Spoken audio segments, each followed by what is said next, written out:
Podcasting game is kind of coming like economics and shit like that. Like it's kind of coming with kind of like how Trump trying to do to the United States and shit. The rich getting richer, the poor getting poorer. Joe Budden's youngins, Savon and Alex or whatever like that, they had a podcast called the Need to Know Podcast.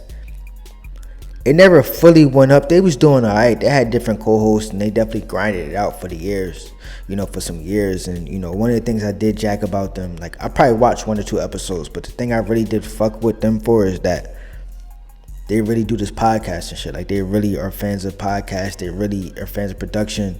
So it kind of makes sense for them to have a podcast. With that being said, they going on a hiatus right now, which just like their second or third hiatus. But one of the things is that production, like this shit costs money to produce these kind of podcasts. You feel me? Especially if you're not getting sponsors or nobody's really watching like that, and then YouTube's acting funny, and then people's attention spans, and everybody's coming out with a podcast every week. It's sad to see, bro. I heard Jim Jones and Joe Budden speak about like rappers and the passion behind rap, and a lot of rappers quitting nowadays and stuff like that. And I could see that happening with podcasts, bro. This shit is sad to me to see Savon and Alex podcast go down, because these are niggas that's really like fans of making content, like real fans of the podcast. And like, of course they're trying to get a bag, but these are niggas that would probably even do this shit for free if it was enough views, who really are into production, audio and shit like that. And for them to, I'm not saying they're getting pushed out, but for there not to be space for that, it is kind of sad, bro, but I don't know, the podcasting shit is weird, bro. Like, I've been watching Joe since 2015. I've been watching like the industry take form and all this kind of stuff like that. And even Andrew Schultz, how he was on Brilliant, he's still on Brilliant Idiots, but his podcast took off way bigger than Brilliant Idiots is. And I don't know, even when you look at like Joe and Jada and Cameron, and like it's like sponsors now. Like a random brand will just pay whoever. Like Gilbert Arenas just hired Skip Bayless. Like, so now it's like,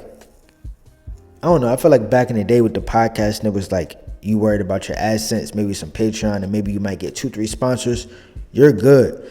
Now this shit is set up to where like they got like 1 or 2 big sponsors that's paying them crazy money, and then you feel me, the views is whatever it is. Like, I'm pretty sure Rory and Maul doing okay, but it's not like out of here. Like, I'm pretty sure they're not doing like 500 every episode or some shit.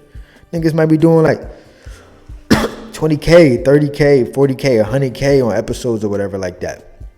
But they got really good sponsors that's taking them up to the next level. So, I don't know, bro.